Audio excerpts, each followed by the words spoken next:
Welcome to Jefferson Liberty Radio, the voice of the state of Jefferson in the Central Valley. I am Matthew, and I'm joined by my co-host, Rudy. Hey, Matthew, how you doing today? And we're also joining in the studio today with Rod. Hey, how you guys doing? Pretty good. Good to be here. So Rod has a unique perspective on a couple of things in Jefferson and in the new proposed state of Liberty. So we're going to sit down and have a Q&A with Rod, and he's going to give us an insight because I feel he's got a unique perspective in terms of he started here in Stanislaus and Jefferson and started the movement here. And then he went over to Washington State and he saw the beginnings of liberty over there. And I feel that that's a fascinating perspective. So, Rod, how did you get started with Jefferson and what persuaded you to get involved? Well, Jefferson, ever since I was a kid, I'm in my 60s now. There's always been this talk from my grandparents, because they were from California, about California splitting. So I didn't really know anything about Jefferson. I just knew there'd been talk for years and years and years about California splitting. So when I'd take trips up north, I'd always see these signs in Northern California, Jefferson, State of Jefferson. I didn't really understand what that was all about. So I did some research on it and found out that there was, back in the 40s, they had attempted to split California. So that's when I first heard about it. And then I was working up in Yosemite, so I was pretty isolated, but I came back to Stanislaus County and I attended one of the Stanislaus County Concerned Citizens meetings. Right. And that's about the time they were talking about the Jefferson movement coming to Stanislaus County, which I didn't know was this far down. To me, the Jefferson movement was pretty much Northern California. Right. And so it had come down to Stanislaus County. So they were going to have a meeting then in April of last year with Terry Raposa and Wynn Carpenter. So I attended the meeting, right? And I was pretty much kind of fed up with California, the politics of California. And this was pretty much, getting away from that, because we're pretty much being in Stanislaus County or even the northern counties, we pretty much have no say-so. So that was pretty much what intrigued me about the Jefferson movement, was the fact that, we're going to get away from all this craziness. So you weren't on the original call at the time? Or you actually just stumbled upon it? I did. I just stumbled upon it. I didn't even know that, like I said, I didn't even know that it was down here. I was in Mariposa County. I didn't even know it was in Tuolumne County. Wow. I was in Yosemite, and you go to Yosemite, man, you don't hear anything, right? Yeah. You're pretty much isolated. I'd come down, because I live down here. I'd come down on the weekends, but I'd go back up there. And we would talk about Jefferson, because guys that worked up there would go to Northern California fishing or whatever they were doing, and they'd see the signs. So we'd talk about Jefferson and what it was. But that's all I knew about it was the northern counties that were going to do that. Okay. So how does your family feel about it? Are they excited that you're a part of the movement? Oh yeah. Okay. I have 6 kids. Oh wow. So 3 of them have already left California because of the politics of California. 3 of them are still here in Stanislaus County. They want to leave, right? But they can't. So Jefferson, when you heard about Jefferson, they were pretty excited because just the fact they're conservative and what they see going on in California is pretty discouraging. So it's a travesty. It's either Jefferson works here in Stanislaus County or they're going to end up leaving too. Wow. And so for me, my commitment was already made, right? This movement to Stanislaus County has only been going on a year. My wife's been up in Washington for 2 years, so it was already for me. I was already leaving. So that brings me into my next question. So I understand you will be leaving SOJ, permitted that you sell your house, which we hope it's in a good time frame for everybody. Yeah. No, it'll work out the way God wants it to work out. That's the way it'll be. So there you go. So I understand, like you said, you'll be leaving us, and right. like you said, you'll be heading up to Washington State with right. And people think Washington State. You look on a map, you see Washington State blue, California blue, Oregon blue, right. But in reality, you've got Eastern Washington and you've got Western Washington. So the Cascades are the divider. Eastern Washington is conservative, kind of like the northern counties of California. And they're pretty much fed up with what's going on in Seattle. And so they're going to make their split, and they have, they have their movement just starting. Mm-hmm. It's only been going on. They've talked about it for a couple of years, but now they've got a name and they've got all these things going on. So they're going to get it going, and I'm pretty sure it's going to happen. They're even saying 51st state. So we got to kick it into gear here, boys. Yes, we've. You know what? It's a friendly competition. I will say that it is. It is a friendly because over in Illinois, they're actually in their first stages of Lincoln. But I'm going to go back to what you said about the Cascade Mountains, about it separating, those two divides. It is exactly like the Appalachian Mountains with Virginia and West Virginia, and how those two separate groups, ended up as different states. During the Civil War, but it's still the same thing. You have a mountain range that's separating these people, and they grew to be somebody else, which is understandable. So, how did you hear about the State of Liberty? What's your opinion on the movement? The State of Liberty, I've heard about it.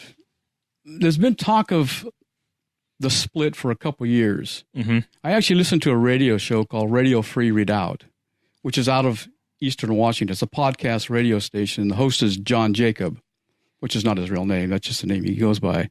But he was always talking about it. So I went up there through this last winter. I was up there 4 months, and I was kind of looking around to kind of see what was going on with the Liberty movement. I was in Spokane and really didn't find anything. So I actually emailed, John Jacob's radio show, and he sent me back, an email and says, "Hey, just so happens we're going to have this meeting up in Colville, Washington." Okay. So I went there.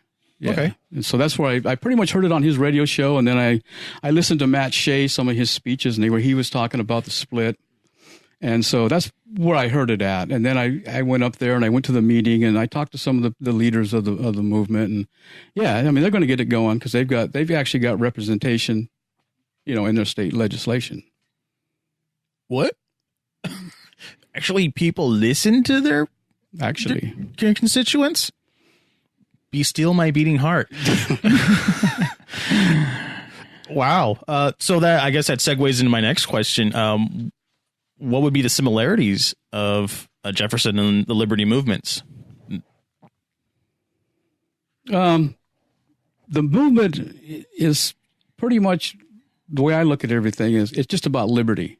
Mm-hmm. People want their liberty back. California, we've had all this stuff going on with the progressives and what they're trying to push on us. Same thing up there. They almost feel like they're fighting for their lives because their lifestyle is pretty much being taken away, right? Most of them are Christian. They want to create this state they're going to have is going to be based on Judeo-Christian values. Okay. So if you go to Seattle, it's pretty much like going to San Francisco, right? So that gives you kind of perspective as to what Seattle's like. Fun to visit, but not this day. Yeah. I don't know if it's fun to visit in San Francisco anymore, but depending on what street you go down, right? Right. But and that's what they want to do. They just feel because they've had some of their businesses up there. I don't know if the florist or the baker, whatever it was, right? Where they came in, the gay couple was looking for a Christian business so they could come in and cause problems. The person lost their business, so they kind of feel that they're kind of at the end of their wits now. And the only way they're going to be able to do anything is to break away. So that's what they're going to do is break away.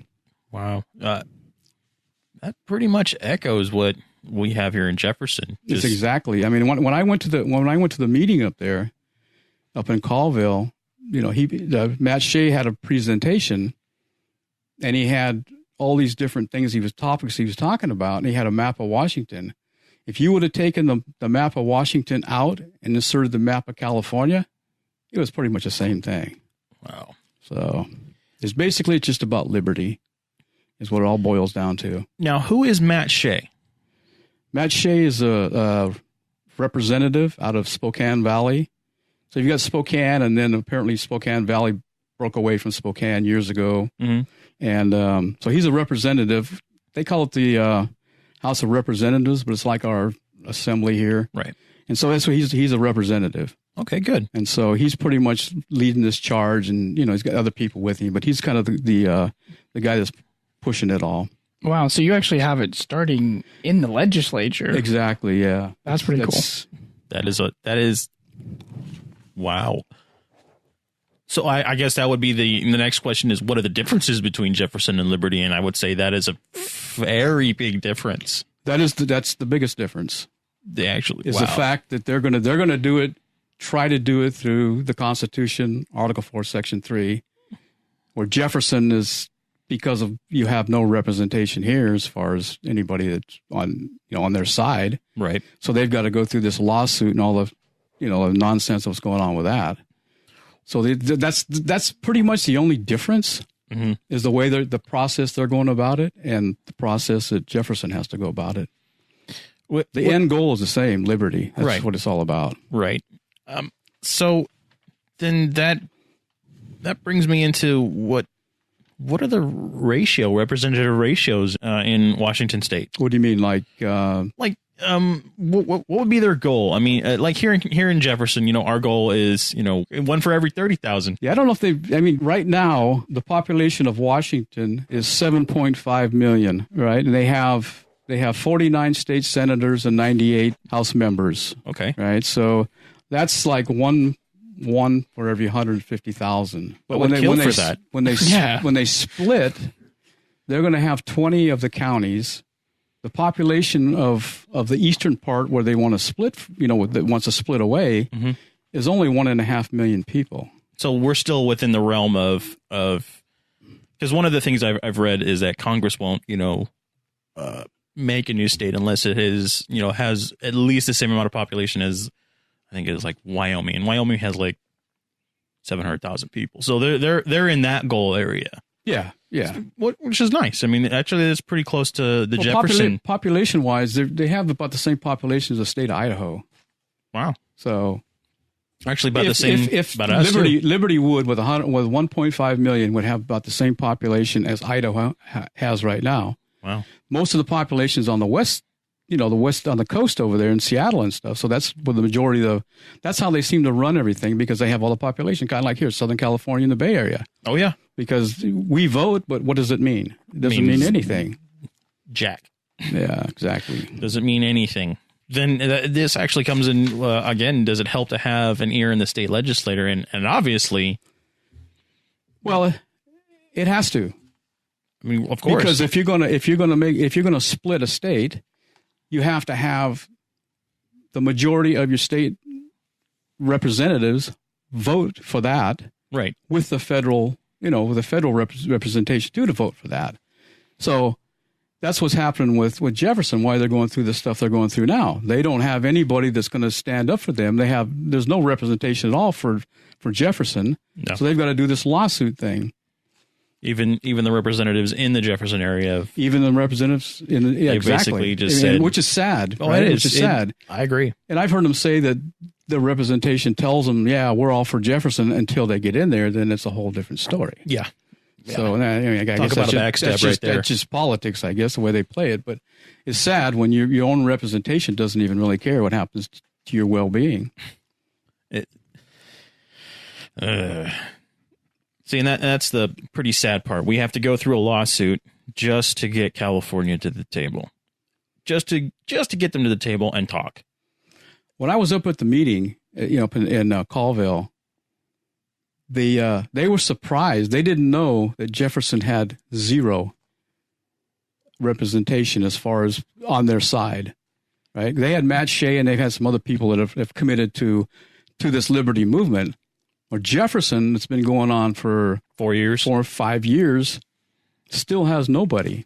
And so I tried to explain the lawsuit, but they really didn't understand. Like, when are you talking about lawsuit? So I was trying to explain, we can't go through the Constitution because we don't have anybody on our side. So we've got this lawsuit that we filed, mm-hmm. and they didn't really understand that. So I kind of just let it go. I said, well, I would say how you would explain that. It is impossible to split a state on a judicial level. It is. But there is nothing on a legislative level that says that, you can't have X amount of representation, or that there's nothing there. There is no case law in that. Well, that's pretty much what this lawsuit's about, right? Is to get more representation. Yes. In California. That's what this lawsuit's all based on. Right. It's basically saying we don't have enough, and we believe these numbers are what is right. How would I explain it is you can't break a state through judicial, but you can get California to the table and say, we want 30,000, and they're going to go, well, that's like a lot of legislators. And then we're not even talking about the numbers in the Senate either. We're just talking assembly. That's a lot of numbers. What can we do to make you guys go away? Well, yeah, that's what the lawsuit's based on. Right. It's just make them fold. Right. And get them to the table. They say, well, we can't afford to pay all those legislatures. There's no way we can do that. So you guys just take your pie and you go your way, and we'll do our thing and you go do your thing. That's what I pretty much thought the whole lawsuit was based on, was just kind of break, not so much Jefferson through the the Constitution, but just to kind of break them basically to where they have to give in. So then how do you feel that Jefferson and Liberty can help each other? Because I really do believe that, the Jefferson movement, the Liberty movement, and now the new movement in Lincoln, that we have a vested interest in everybody succeeding. Very much so. I would even say if New York, the New Amsterdam people can get something right in terms of, let's just make a state and not be a state within a state, I believe they would be a great help too. But what do you think Jefferson and Liberty can do to help each other? Well, I think the fact that you're pretty much fighting for the same thing, for liberty, right? Right. So the more people you have involved, the more opinions you're going to have, more strategies you're going to have. I'll give you an example. When I went up there, I went to this meeting in Colville, and I talked to some of the people that were the leaders of the movement, right? So I went home, and then a couple of days later, I got an email from one of the people, and they asked me, "Is there any way we can get a hold of any of your resolutions from your counties? We're getting ready to start our own resolutions. We'd like to use the ones you guys have as a template." Oh, wow. So I got a hold of Marie, because Marie knows everybody. Who doesn't, Marie? Yeah. And Marie, we love you, Marie. Yeah, I love you, Marie. But so she gave me Terry Oppose's phone number and Wynn's phone number. So I called them and told them what was going on. And apparently they sent copies of the resolutions up to them. So now they have something to go by. They don't have to sit there and just, start building their own resolutions. They've got something they can actually work off of. So that's one way that, Jefferson can help Liberty, and I'm sure Liberty is going to end up helping Jefferson. So that's encouraging. No, it is. It is. I've talked to Terry personally, and he's a very open individual. I mean, he'll help you with the drop of a hat and everything. And even Wynn, we talked to Wynn just before we were starting this podcast, and he was very helpful with insight because they do the radio show up there. No, exactly. And so that's awesome that the leadership in Liberty and the leadership down here in Jefferson are talking to each other. Hopefully, maybe if Lincoln gets up and running more, we'll all three talk to each other. They know about Jefferson because I wore that my Jefferson hat up there, and they knew all about Jefferson. Really? They were talking, "Hey, what's the hat?" I said, "Oh, it's State of I'm from State of Jefferson." Some people call it California. We call it Jefferson. Well, they knew what was going on. That's why I got introduced to different people. Nice. And but they didn't really understand the lawsuit thing. That kind of threw them because they thought we had more representation on our side than we do. But it's good. Like I said, it's all about liberty itself. That's the bottom line, right?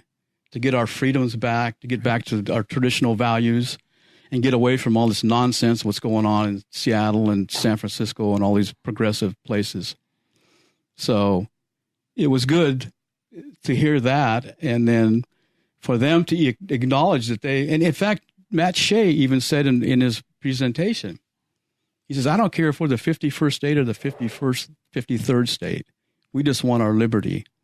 And he even said, you know, our friends down in the state of Jefferson. He even mentioned the state of Jefferson. It's like, yeah, which is pretty cool. So yeah, so I mean, it's all this is, and I'm sure once one of these movements happens, it's going to happen all over the United States. We get like you've just got bunch of conservative states. Exactly. That'll be great. And people are just, you know, you see all these states that are blue. They're not really blue. No. You go up to Oregon. When I go up to Washington, I go through the eastern. I go through on 97 up through the middle of Oregon. They're all conservative. They want nothing to do with Portland, nothing to do with Salem, any of them places.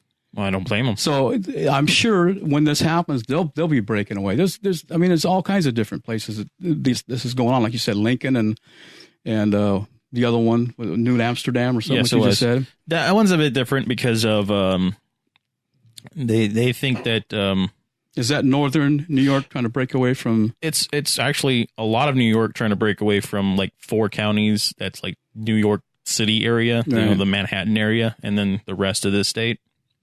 It's basically like a state within a state. So the New Amsterdam would have their own little legislator and stuff like that would, you know, do stuff in there. But as a whole, the state would still be called New York, and they would still have just 2 senators and their representatives, which to me kind of doesn't. I don't know. I don't really believe that's constitutional, if you ask me, because it doesn't sound right how things are set up. It doesn't sound right to me. Yeah, but I'm sure when this happens, and I know it will. Oh, they'll be. It depends who's going to be first, Jefferson or Liberty, right? It's a race. But it's going to happen, and then you're going to see all these other states that everybody thinks is progressive and a blue state. Mm-hmm. You're going to see all these other places having these these conservative areas trying to get away from that stuff. So I'm excited, man. It's kind of exciting to be here. And when this all started in Stanislaus County, you know, I was at that first meeting, and kind of watch it grow for a year, and then I'm leaving, and I'm not leaving because of that. My whole thing started before Jefferson got here, right? My thing is I'm kind of like done with Stanislaus County because it's got too big for me. Nothing against Stanislaus County because my family's been here since 1890s. Wow, I love Stanislaus County. I have a great-grandfather buried in the cemetery. It was in the Civil War. My great-great-grandmother's buried there. Wow. In Modesto, in the cemetery. So it's hard to leave, but there comes a time when you have to kind of like cut it and go. And for me, it just got too big for me, and I need space, so I'm just going to move on. Okay. That totally makes sense to me. But I will be back. Oh, yeah, because I'm going to be working the summertime back in Yosemite, so I'll be at your meetings. I'll be back with you guys. Good. It wouldn't be the same without Rod. Yeah, and, you know, I enjoy conversation with Rod because he's a what was it? The ham radio. He's a ham radio enthusiast, and I'm thinking about getting into that. And I actually talked to him for a little bit about it, and you know, he gave me some insight into it. So you know, I enjoy the conversations with Rod. Yeah, they're always fun. This is kind of cool that you guys are doing this, you know, to actually get the word out on these podcasts and things. And it's good to see younger guys involved, right? As compared to all us old people. Well, we're trying to attract younger guys. I mean, you know, the thing with being like my age, like I said, I'm in my 60s. I can remember California when it was still a great state. Mm-hmm. You know, and I don't know if you've only been here a short time, right? Yeah, just about 14 years. I've been here since I've been 5. So I mean, I've seen it in the early, you know, the late 1980s into the 90s, into the Clinton era, which is not good.